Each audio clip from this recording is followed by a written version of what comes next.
Starting. All attendees are in listen-only mode. Good afternoon and welcome to our third in a series of 5 short webinars focusing on how you and your business can plan a route for achieving profitable data management.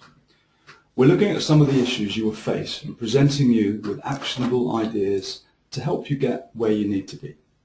I'm Chris Hollins and I run Buzzing Lab Solutions, and we provide data management and data research services. Hi, and I'm Daniel Barrels from Beeline Data Services. We provide software and services for managing your audience data. Thanks, Daniel. So in our first 2 webinars, we looked at what a single customer view database means and the benefits of following this as a strategy. Also, the perils of data silos sitting within your company and why data must be shared across departments. Now we're going to take a look at some of the key steps in how to achieve data success throughout 2015 and beyond. So what are your goals for 2015? If you're looking to find more customers, nurture relationships and make more sales, the quality and the quantity of your data is critical. After all, your data holds all sorts of business critical information, including contact details of customers and prospects, purchase history, suppliers and key influencers, and valuable insights into buying habits.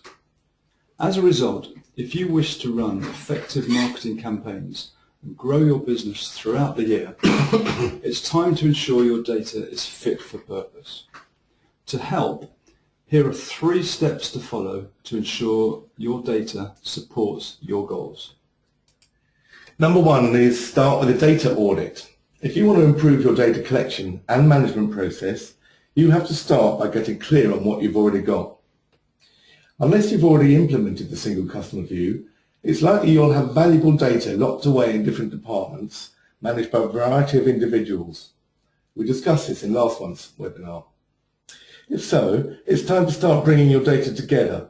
At the very least, this will enable you to discover the hidden gems you're not currently using to your advantage.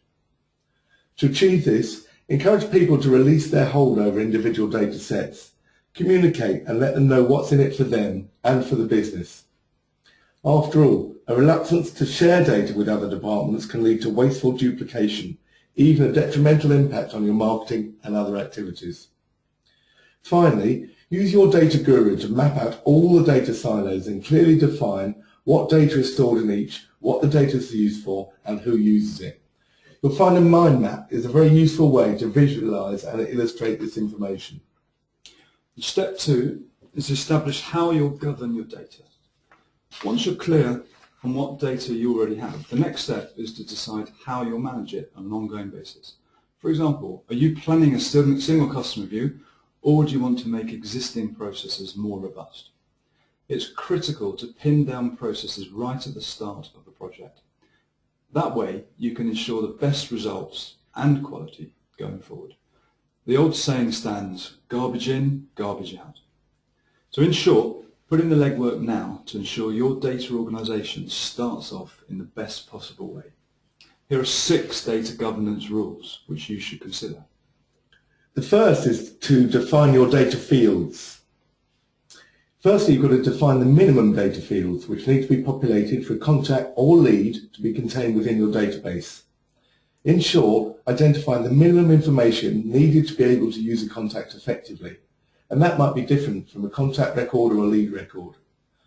This definition will vary from publisher to publisher, but could include the following: an email address, a first name, a full postal address, a phone number, a job title, any demographics or opt-in preferences.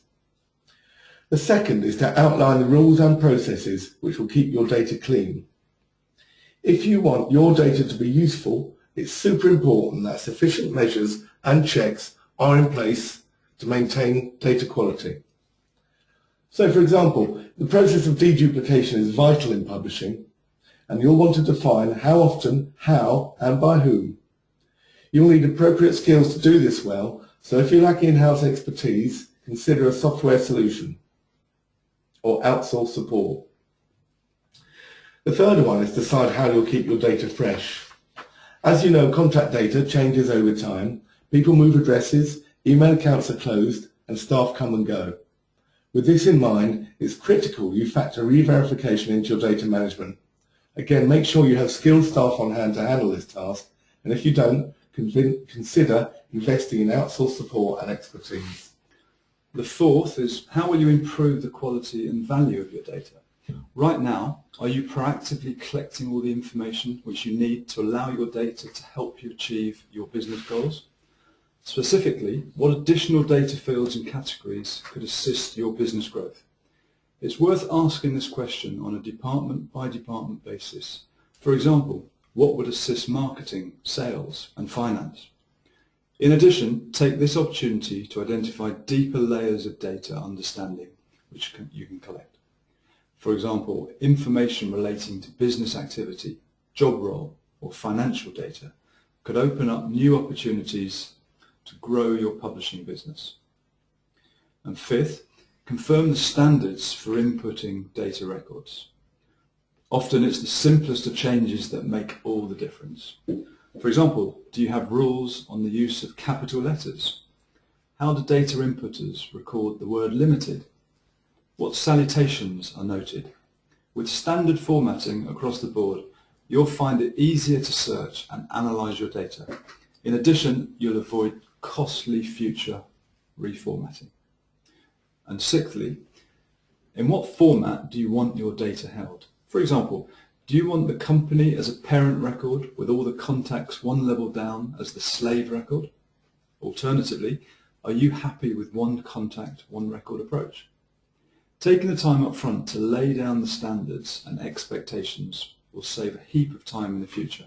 It will also make your data more usable and, of course, therefore, more valuable. Step 3 is to define your reporting mechanism. Once you've established how you'll manage data on an ongoing basis, the final step is to decide how you'll measure performance. To do this effectively, it's worth defining appropriate KPIs, and that way you'll find it easier to track and measure the value of your data investment. You'll want to think about the big picture here and get clear on how your data will be used in the field, but common KPIs include refreshment levels, duplicate levels, demographic population, or age of data. So if you want to know more, if you're concerned that your data isn't fit for purpose and you'd like some bespoke advice to help you release the value of your database in 2015, let's talk. We're always happy to answer your questions and help ensure your data adds value, as it should, to your publishing business. To chat further, contact us on one of the emails or telephone numbers on the screen, or just request a call back from our websites. We'd love to talk to you. We look forward to catching up again in our fourth webinar, which takes place on the 26th of March, same time, 12 o'clock.